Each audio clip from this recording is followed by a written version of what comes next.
4.500 millones de años en gestación.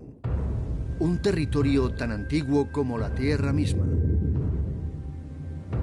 Australia no es el hermoso mundo nuevo que se podría esperar.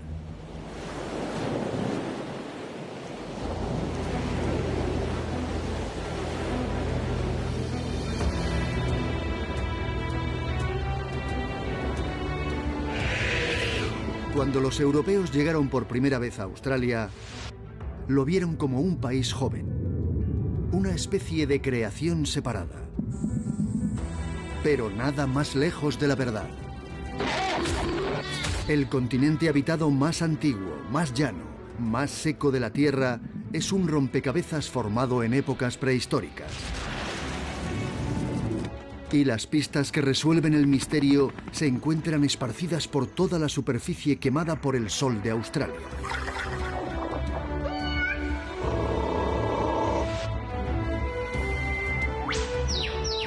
Me llamo Richard Smith y este es un país impresionante. Para un científico como yo, cada roca tiene una historia. Cada criatura es una leyenda de supervivencia contra viento y marea. Únanse a mí y atraviesen conmigo unos cuantos miles de millones de años en la gran isla de la parte inferior del mundo.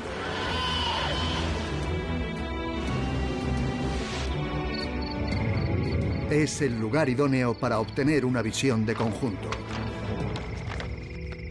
De todos los continentes de la Tierra, ninguno conserva testimonios de la gran saga de nuestro planeta y de la evolución de la vida como este. En ningún otro lugar se puede subir a un coche y retornar a los albores del tiempo.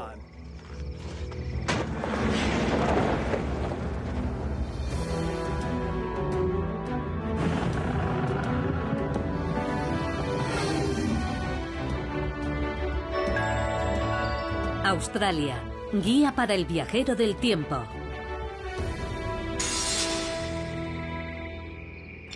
Episodio 3. Los años salvajes.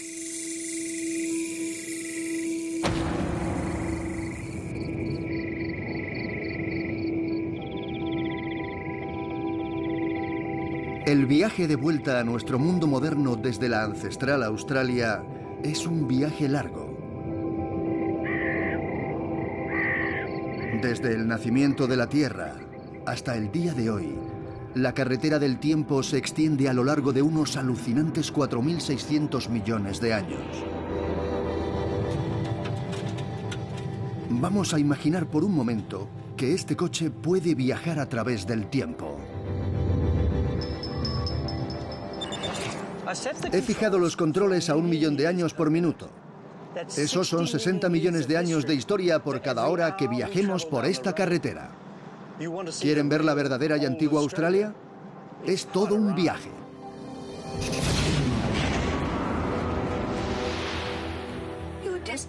Su destino es el Mesozoico. Al viajar a 1 millón de años por minuto, toda la historia de Australia y del planeta está condensada en poco más de 3 días de conducción ininterrumpida. Y durante la mayor parte de esos 3 días, hemos atravesado veloces la primera infancia y la niñez del continente australiano.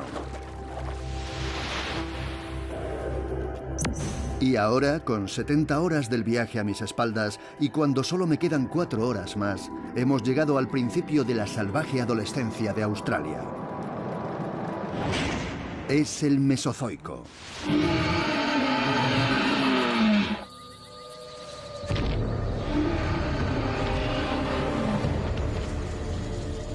El Mesozoico es la era geológica de la que todo el mundo ha oído hablar. Y por una buena razón. Es en el Mesozoico, dividido en los periodos Triásico, Jurásico y Cretáceo, cuando los dinosaurios dominaron la Tierra. Pero a pesar de tal dominio, las pruebas de su conquista de Australia han sido bastante escasas. Hasta ahora. El Triásico, entre 251 y 200 millones de años. Es la hora del periodo de los dinosaurios en Australia.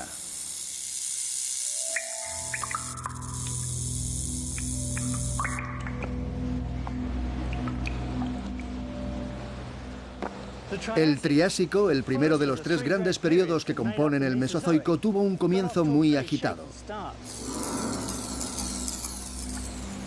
La crisis del Pérmico, la extinción más catastrófica del mundo, había terminado, pero con ella había desaparecido quizá el 95% de la diversidad biológica del planeta.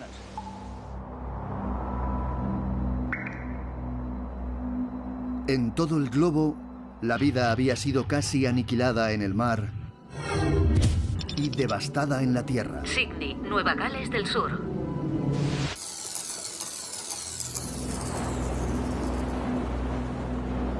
Sin embargo, de algún modo, de la masacre y confusión de ese mundo devastado, se alzó uno nuevo, y con él, el espectacular paisaje de piedra arenisca de Sydney.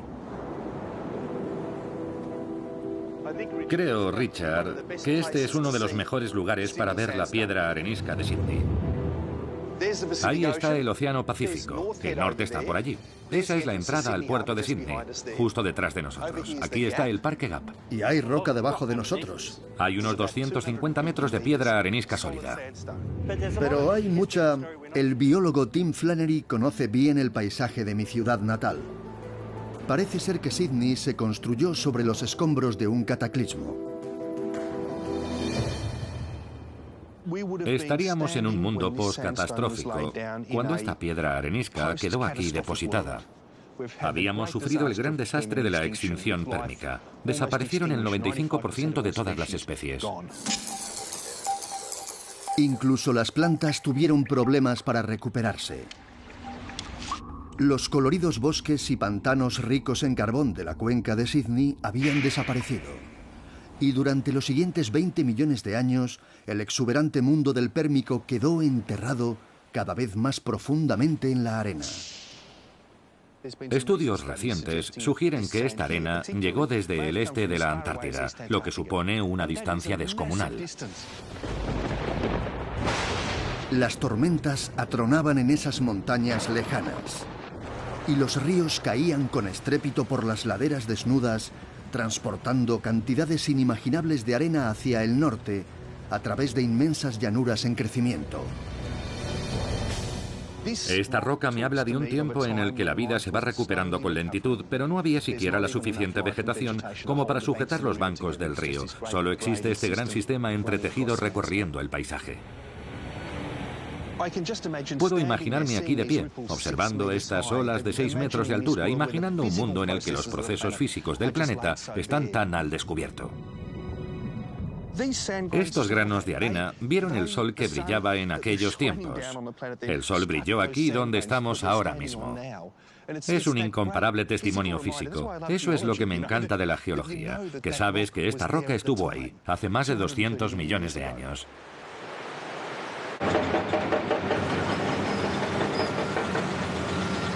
La arenisca proporciona a los habitantes de Sydney una profunda conexión entre el planeta del pasado y este en el que vivimos y trabajamos en la actualidad.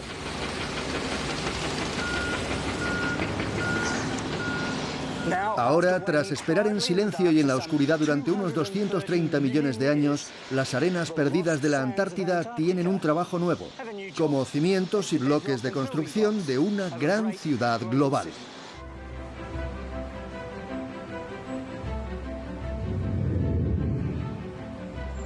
Sydney se define por su biología del Triásico. Desde el brillo cálido de sus edificios de piedra hasta la forma de su bahía. La arenisca lo dicta todo. Tanto el flujo del tráfico como la forma de su flora nativa. Los acantilados de arenisca se yerguen duros y orgullosos contra el Océano Pacífico y se erosionan sobre las suaves arenas doradas de la playa. La arena también entierra las altas cumbres del Pérmico, permitiendo que se conviertan en el carbón que da energía a la ciudad. Y alzándose en el oeste, esta misma piedra arenisca forma las murallas rocosas de las montañas azules y la gran cordillera divisoria. Todo esto es un legado de los oscuros tiempos en los que la Tierra casi murió.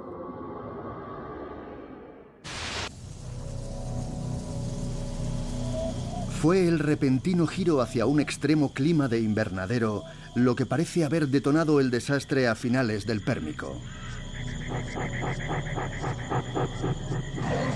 Una sucesión de cambios climáticos extremos asolaron el temprano Triásico antes de que el planeta por fin se estabilizara.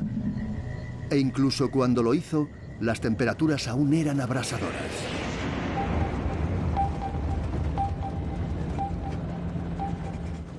En el Triásico las condiciones climáticas eran muy cálidas y secas sin importar dónde te encontraras. Australia aún formaba parte de un supercontinente llamado Gondwana, pero ahora era parte de un supercontinente llamado Pangea, donde todas las tierras eran una. Con un jeep decente podrían haberse trasladado a cualquier parte. Australia se había unido al grupo salvaje, aunque estaba justo en la parte inferior de la placa continental.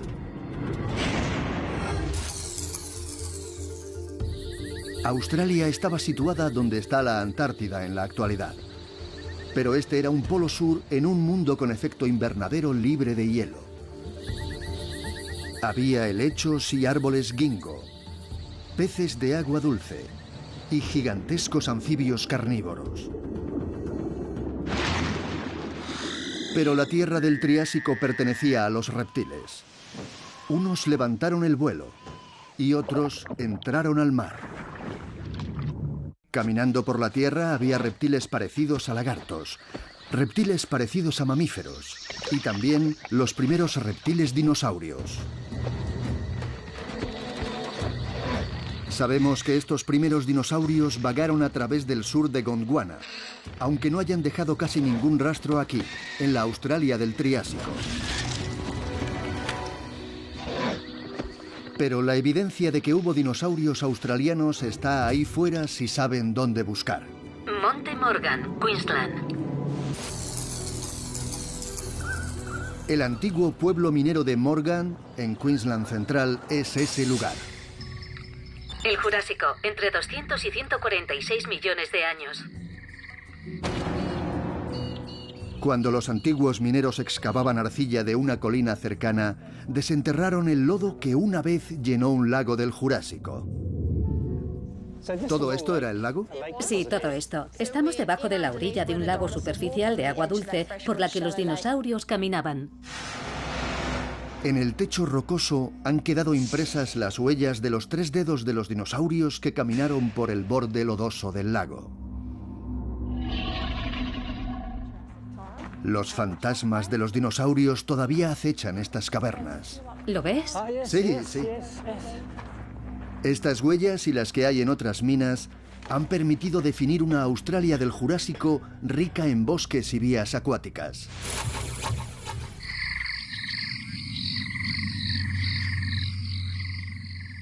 Estoy situado en lo que era la orilla lodosa de un lago y por ahí arriba, en lo que fue la superficie del lago, caminó una vez un terópodo hace unos 195 millones de años.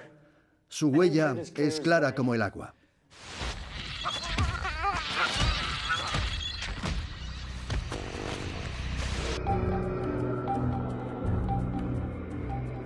Pero Australia es grande y antigua, roja y llana.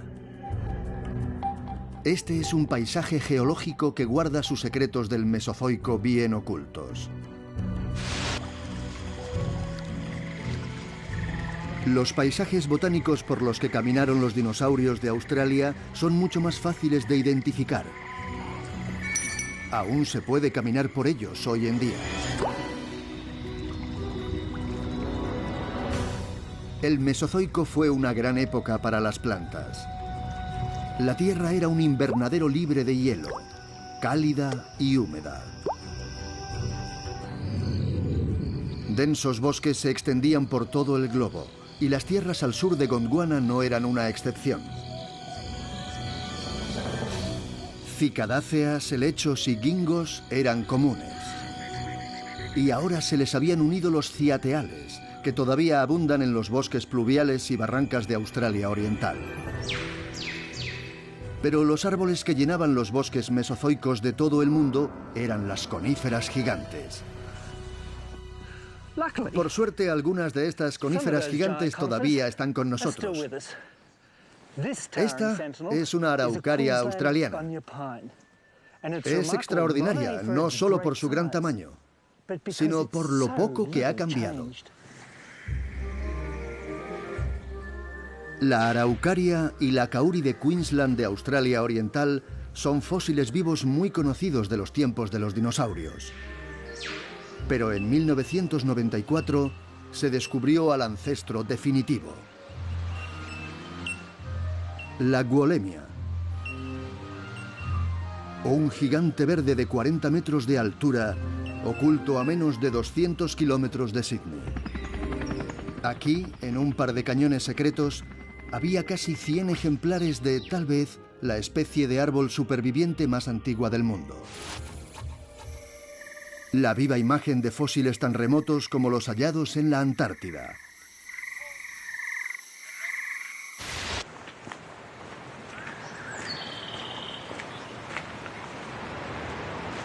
En la actualidad, los grandes bosques de coníferas de Australia han desaparecido. Pero los pocos focos supervivientes nos permiten soñar con los tiempos en los que podríamos haber conducido de costa a costa sin ningún eucalipto a la vista.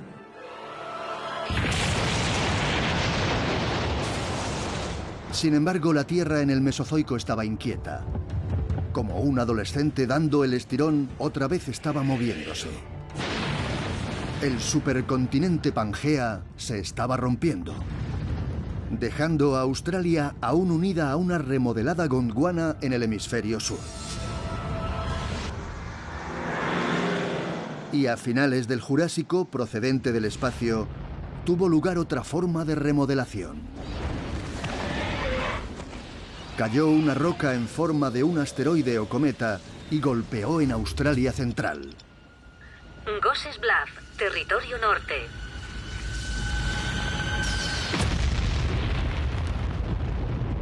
Hizo una diana que todavía se puede ver. Golpeó casi en medio del continente. Da fe de ello la impresionante Gosses Bluff o Norala, su nombre indígena, como una sombra de lo que llegó a ser.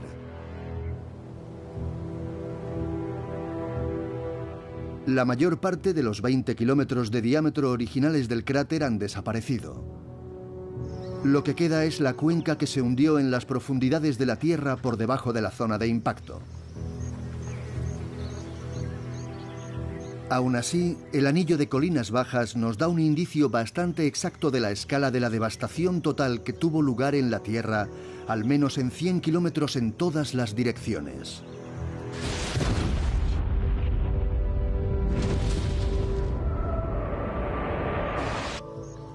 Algunas veces tenemos la oportunidad de comprender la escala de los acontecimientos geológicos pasados, y cuando lo hacemos nos sentimos muy humildes. No fue el impacto de Gosses Bluff el que eliminó a los dinosaurios, pero fue un augurio de los peligros que vendrían.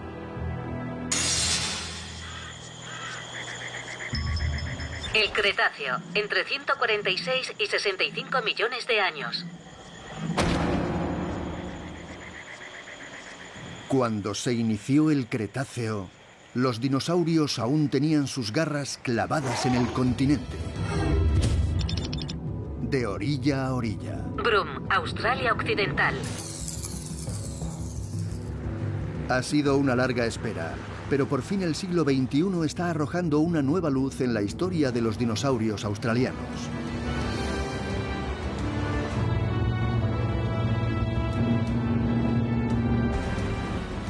Durante años, los ancestrales secretos de la línea costera de la región de Kimberley, cerca de Broome, han estado protegidos por corrientes extremas y enormes marismas.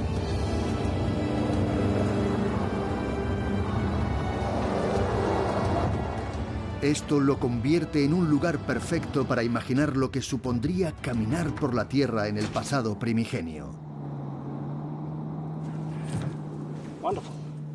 Pero aquí no hace falta usar solo la imaginación. Las bestias gigantescas del temprano Cretáceo nos han dejado clara su presencia.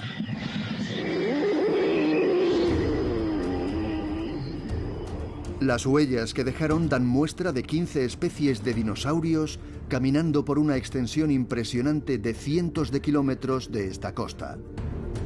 Debieron de estar por todas partes.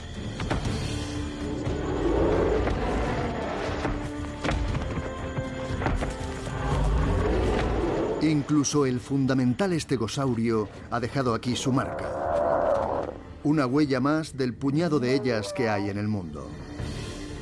Pero las mayores y más abundantes huellas pertenecen a los imponentes vegetarianos, los saurópodos.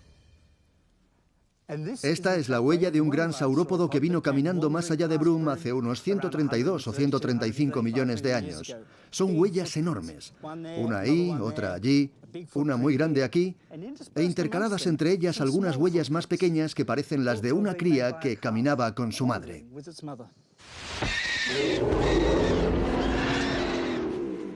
Aunque hay pocas pruebas de cuidados parentales entre los saurópodos. Una vez que alcanzas este tamaño, no hay mucha necesidad de ello. Encontrar suficiente alimento era, a buen seguro, una preocupación mayor que evitar a los depredadores. Aunque para la mayoría de los dinosaurios australianos, la vida diaria era una experiencia peligrosa, como atestigua una pequeña manada descubierta cerca de Winton de hace 95 millones de años. Winton, Queensland. Este momento está detenido en el tiempo aquí, en la cantera Lark Quarry, el yacimiento de la única estampida de dinosaurios registrada en el mundo. Imaginen la escena un día cualquiera en el Cretáceo. Esto era un amplio foso lodoso que bajaba hasta el lago que estaba ahí.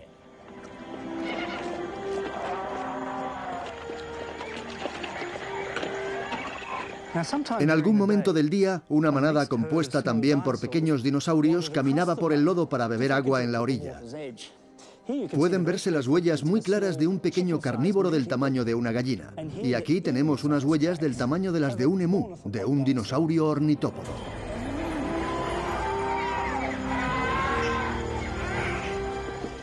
Detrás de mí, más o menos donde está el muro, estaba el comienzo de un bosque de cicadáceas y guingos.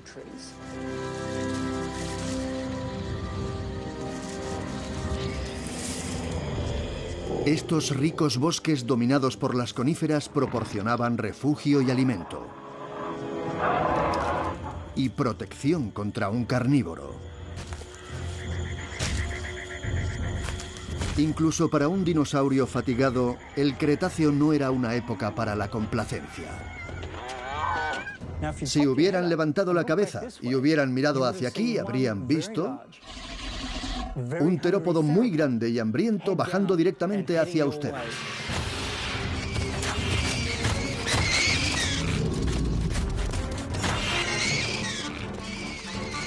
En el pandemonio que siguió, 150 dinosaurios aterrorizados se dispersaron en todas direcciones, resbalando en el lodo y chocando unos contra otros, mientras corrían para alcanzar una seguridad relativa en el bosque cercano.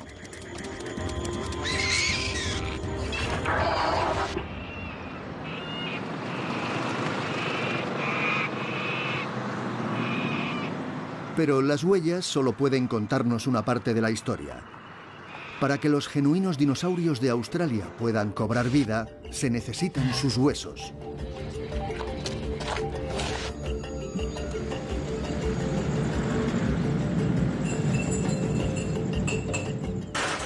Y por fin esos huesos han empezado a aparecer. ¿Tu café? Gracias. ¿Cómo vas?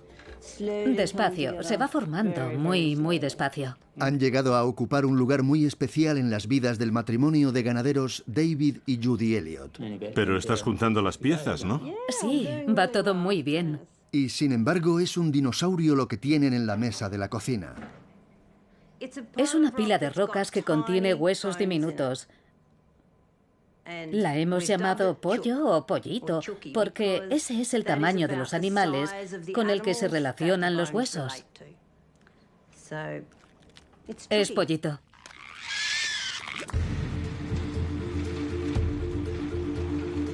Cazar dinosaurios nunca formó parte del plan de trabajo de los Elliot, pero se están convirtiendo en expertos con rapidez.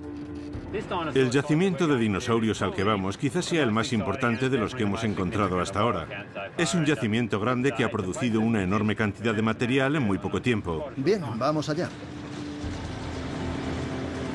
Los Elliot comenzaron su odisea con los dinosaurios por accidente, cuando se tropezaron con los huesos de unos cuantos en su propiedad.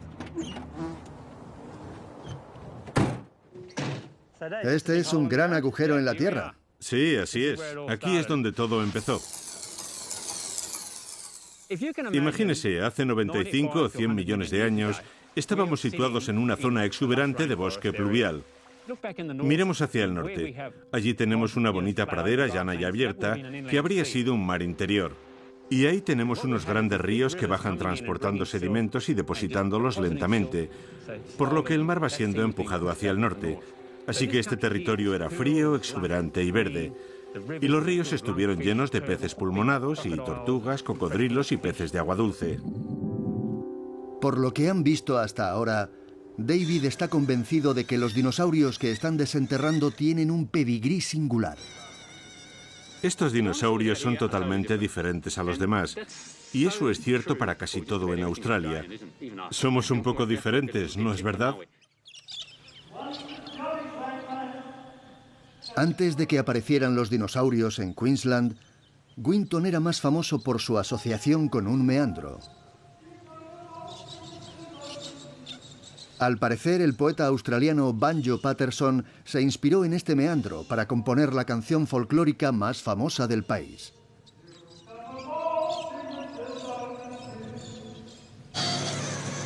Ese legado continúa vivo.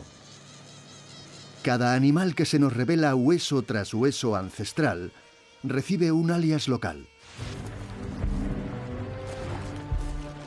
Cuando se descubre un dinosaurio en la región de Winton, se le busca un contexto.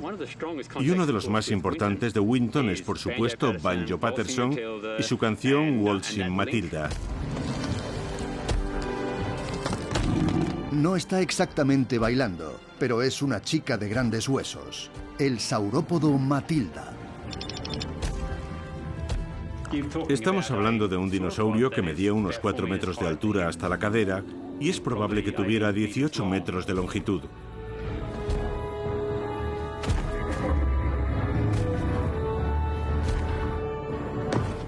Y luego está el mismísimo Banjo, el temible cazador del sur. Miras estos huesos sueltos y son solo puros huesos. En realidad no parecen tan importantes. Pero empiezas a rellenar estos huesos, a añadir tendones, músculos, y formas una pata de ese animal. Y ves que lo que tienes entre manos no es ningún pollito. Es un dinosaurio muy grande y muy peligroso. Y no es el tipo de animal que te gustaría que te persiguiera en el sendero del jardín o por el pasillo.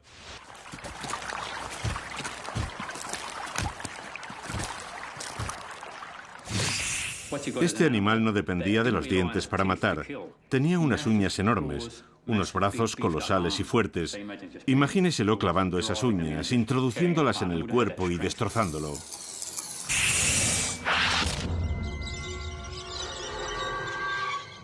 Y por un extraordinario e irónico giro, ahora resulta que el lugar donde fueron encontrados los huesos era de verdad un meandro abandonado.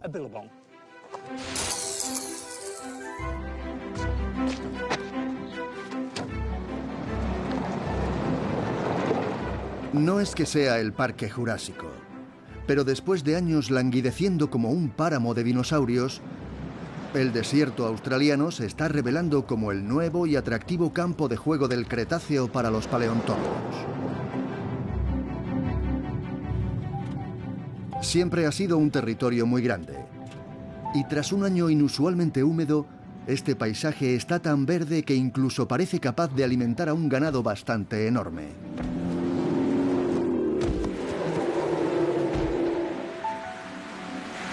Un viaje de 800 kilómetros de distancia al sur de Winton nos lleva al yacimiento de algunos de los descubrimientos de los dinosaurios más grandes conocidos hasta la fecha, cerca del pequeño pueblo de Eromanga, con una población de 171 personas, en un cálido día de verano a 47 grados centígrados de temperatura. En cuanto al tamaño, Eromanga no es un pueblo muy grande. Pero no se puede decir lo mismo de los huesos encontrados en el cercano rancho Plevna Downs. Con un parecido asombroso a la historia de Winton, Robin y Stuart Mackenzie han estado desenterrando huesos que pertenecen a algunos de los dinosaurios más grandes que alguna vez caminaron por la Tierra. Este enorme hueso de una pata tiene más de 2 metros de longitud. Un hueso de pata gigante de una especie de tiranosaurio aún no descrito. Un gran animal llamado Cooper.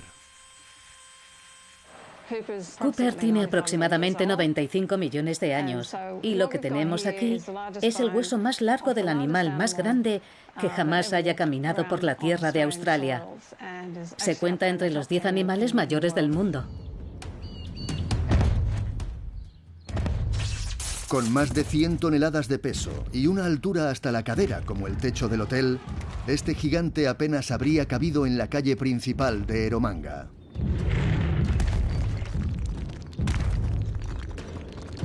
Australia vive una revolución de la historia natural. Se están encontrando dinosaurios desde Winton hasta Eromanga, e incluso en Australia meridional. En la última década hemos encontrado cientos y cientos de huesos de dinosaurios, desde los más pequeños a los más grandes. Esto ya no hay quien lo pare.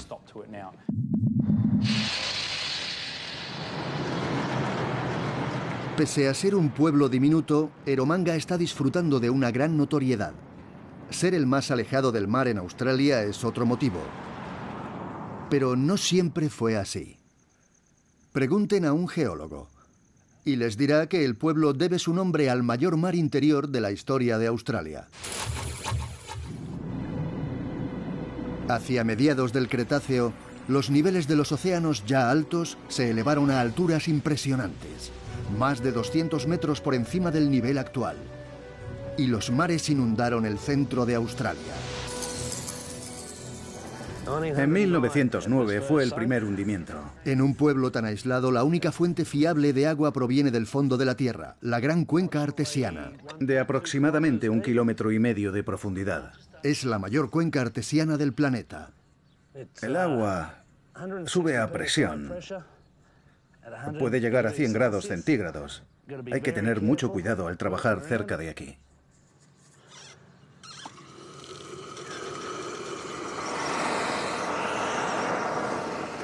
El calor proviene de la tierra, a 1 kilómetro por debajo de donde estamos. Huele porque lleva atrapado allí 1 millón de años. Por supuesto, lo que sale no es agua maloliente prehistórica, sino agua dulce subterránea que ha tardado una era en filtrarse al fondo por la porosa piedra que una vez fue la arena del fondo del mar de Eromanga. Sin el mar de Eromanga, no existiría la gran cuenca artesiana. Son los lodos del antiguo lecho del mar de Eromanga que sellan la parte superior de la cuenca artesiana. Si marcamos los pozos perforados que penetran en él, podremos dibujar un mapa de dónde estaba antes el océano. Hace unos 120 millones de años, el mar de Eromanga se extendía por más de 1/4 parte del continente. Me dirijo hacia Coober Pedy, en la costa sur.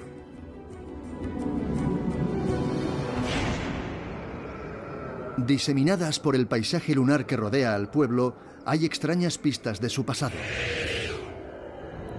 Madera petrificada. El destello salado del yeso. Incluso rocas caídas del hielo invernal que una vez se acumuló por encima.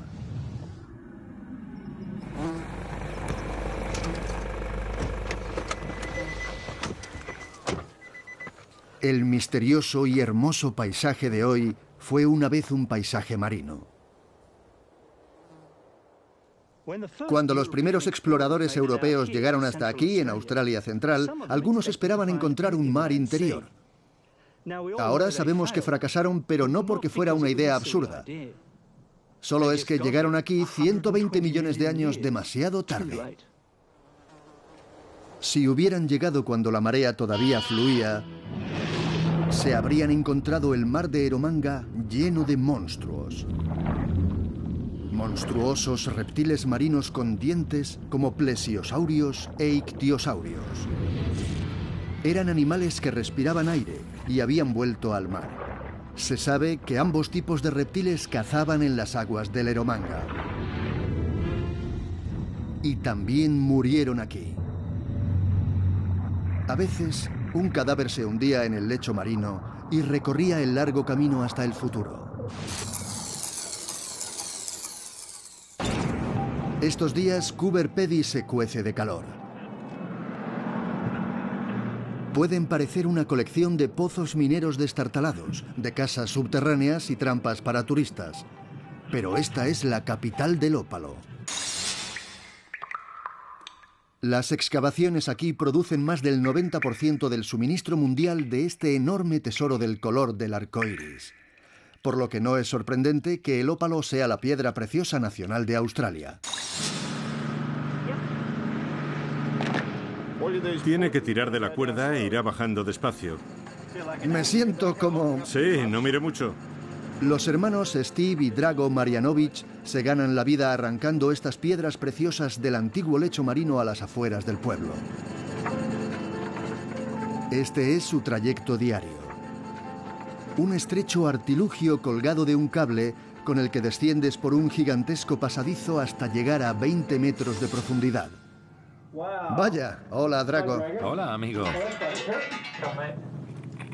Drago se ha ofrecido a llevarnos a la experta en reptiles marinos, Maria Summit, y a mí a las profundidades del lecho marino de Eromanga. Los hermanos han transformado una extraordinaria catacumba de pozos y túneles en un cementerio marino del Cretáceo. Drago, ¿es difícil perforar esto? Sí. El ópalo se formó aquí cuando el agua saturada de sílice se filtró por la roca. Se derramó cuando encontró resistencia y se evaporó muy lentamente. En ocasiones, cuando esta agua rica en minerales se tropezaba con un fósil, un tesoro biológico también se convertía en mineralógico.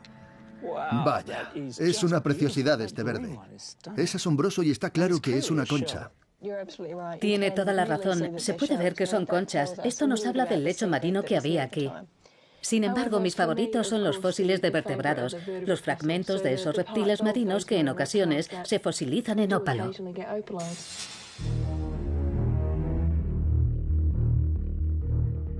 Estos son algunos fragmentos corporales fosilizados en ópalo recuperados hasta ahora.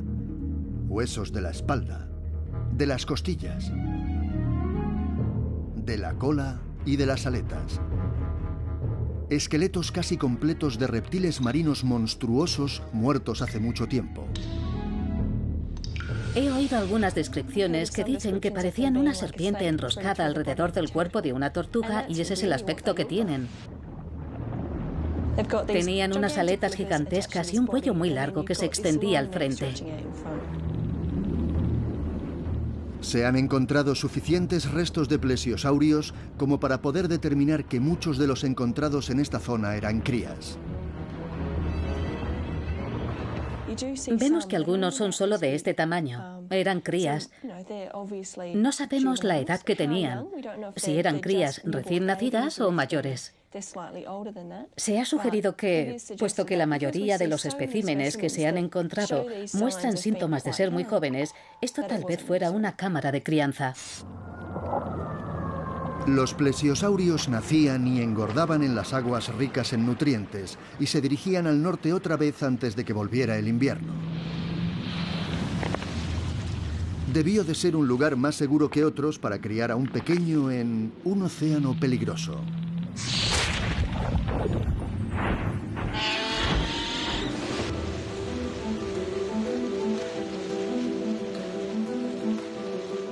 Si hubieran navegado por el mar de Eromanga, se habrían encontrado con una multitud de extrañas criaturas marinas cretácicas. Y es muy improbable que todas fueran tan amistosas como los delfines. Lo que me parece asombroso es que hace 100 millones de años viajáramos por mares similares a este. Y cuando llegáramos allí, no buscaríamos a estos extraños animales, ellos nos buscarían a nosotros. Mark Norman y yo vamos en busca de uno de los supervivientes más extraños de estos mares cretáceos. Es el Nautilus. Debería haber estado aquí enfrente. No es fácil de encontrar.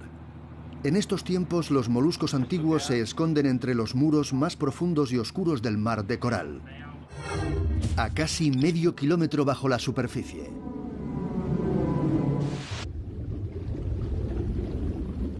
Una trampa lleva colocada en las profundidades toda la noche, equipada con un cebo insólito.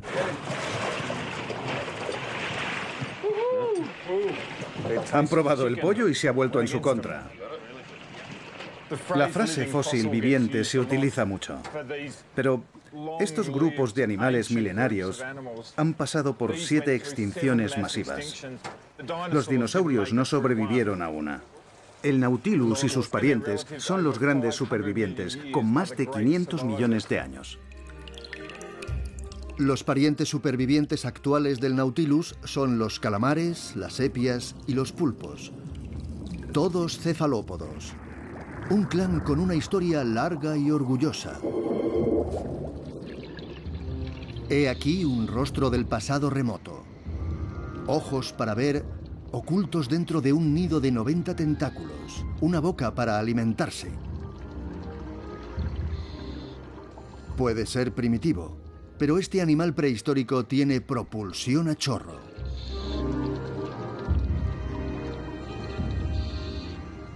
Los remotos ancestros del moderno Nautilus fueron los nautiloideos. Los conocemos por sus conchas fósiles, que en los primeros tiempos eran casi todas rectas. Durante cientos de millones de años, esta clase de animales dominaron nuestros océanos y llegaron a tener tamaños enormes. Algunos de los rectos llegaron a los 10 metros de longitud. Eran como postes de teléfono descomunales, moviéndose hacia adelante y acechando a los trilobites.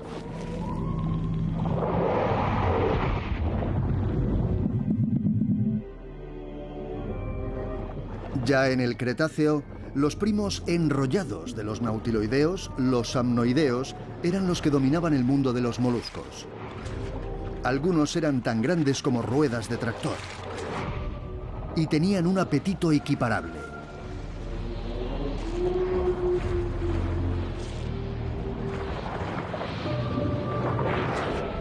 Debía de haber dónde escoger en todo el mar de Eromanga, tanto para los moluscos como para los reptiles. Aquí, incluso los plesiosaurios de largos cuellos necesitaban ojos en la parte de atrás de la cabeza. Porque el Eromanga era el territorio de caza de quizá el mayor monstruo marino de todos los tiempos. El Pliosaurio Kronosaurus.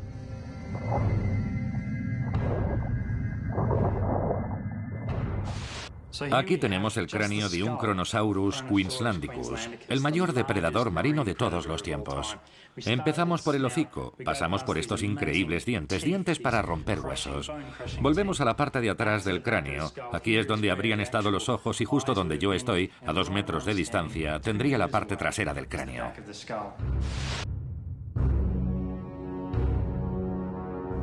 Este monstruo dentado era una máquina carnívora. Y podemos ver incluso cuál fue su último alimento. Justo aquí está la caja torácica del Kronosaurus. Dentro del estómago podemos ver las vértebras de su presa. Esto era un plesiosaurio de cuello largo, e incluso se han preservado las piedras del estómago de este animal. Por encima encontramos restos de tortuga. Este animal se alimentaba de plesiosaurios y tortugas.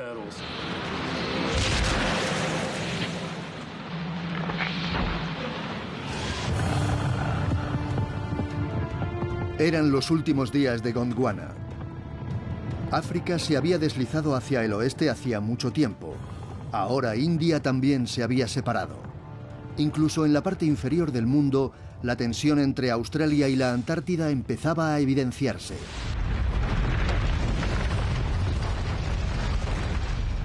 Marcando las fronteras entre los continentes separados, se abría una fosa tectónica rica en bosques, lagos y ríos. Pero todo este paisaje estaba situado dentro del Círculo Antártico, tan cerca del Polo Sur que en verano el sol nunca se ponía. Y a mitad de invierno, la oscuridad reinaría durante meses sin fin. Y lo más interesante es que los dinosaurios empezaron a aparecer también aquí.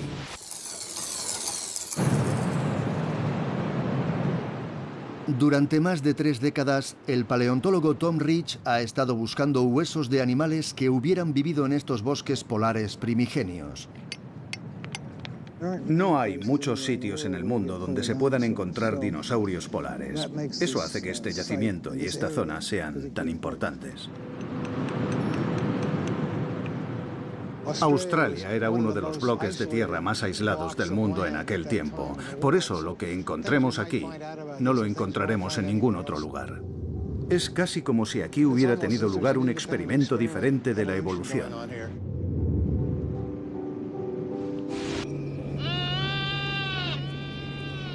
Algunos de estos experimentos en el hemisferio sur fueron especies pequeñas de ornitópodos como este. Aunque en apariencia convencionales, estos extraños dinosaurios parece que eran residentes polares permanentes. Los indicios en sus huesos sugieren que permanecían activos durante toda la larga fría penumbra del invierno sin sol. Pero los dinosaurios no fueron los únicos pioneros polares que vivieron en estos bosques oscuros. Algunos tenían pelo.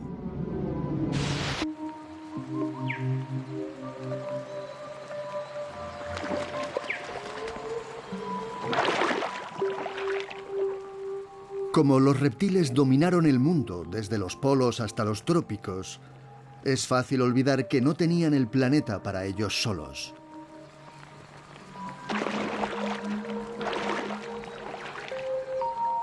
Había otro tipo de animales ocultándose en estos bosques prehistóricos. Todavía están aquí. Y hay uno ahí mismo. Los ancestros del ornitorrinco han estado metiendo sus narices de mamíferos en los meandros y las vías acuáticas de Australia durante al menos 120 millones de años.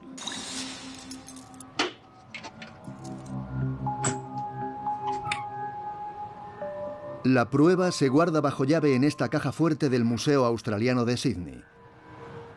Es otro tesoro nacional fosilizado en ópalo. Una diminuta mandíbula inferior de un ornitorrinco ancestral. Una maravillosa joya iridiscente recuperada de una rica mina de ópalos. De sangre caliente, cubiertos de pelo y la mayoría de pequeño tamaño, los mamíferos que sabemos que existían en esa época podían ocultarse y cazar a la sombra de los gigantes. Nacieron siendo supervivientes. Forma parte de la evolución. Como todos los imperios, el reinado de los dinosaurios estaba llegando a su fin. Y quizá lo habrían visto venir si hubieran mirado hacia el cielo.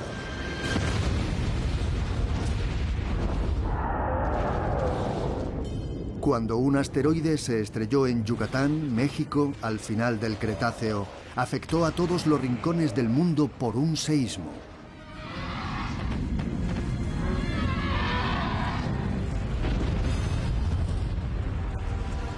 Aunque Gondwana y Australia, a una hora del impacto, escaparon al golpe directo, las masas pulverizadas del lecho marino mexicano que habían sido lanzadas al espacio comenzaron a caer como una lluvia sobre el planeta. En algunos lugares se habría puesto el cielo tan caliente como una parrilla gigantesca. Todavía no se ha encontrado ningún buen registro de este aciago día en el planeta Tierra en las rocas de Australia.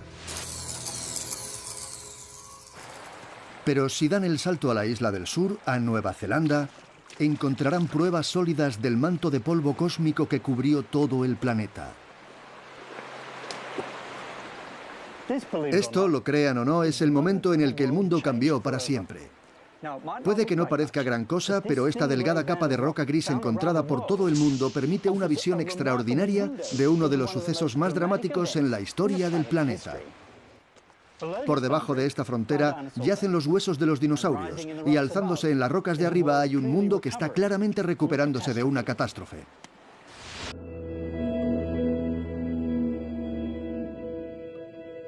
Los días estaban contados para cualquier dinosaurio australiano que sobreviviera después del impacto inicial. Una tremenda oscuridad deviene en forma de hollín, polvo y humo. Se apodera del mundo inmediatamente después y dura meses, años o incluso décadas. Las temperaturas se desplomaron, las plantas se marchitaron, los dinosaurios desaparecieron, los grandes lagartos se extinguieron. Pero el espectáculo estaba lejos de terminar. Como la anterior crisis del Pérmico, la tremenda calamidad del final del Cretáceo había vaciado el escenario global. Aunque esta vez no solo de cara a la siguiente escena del gran drama de la vida en la Tierra, sino para propiciar la aparición de la Australia que conocemos en la actualidad.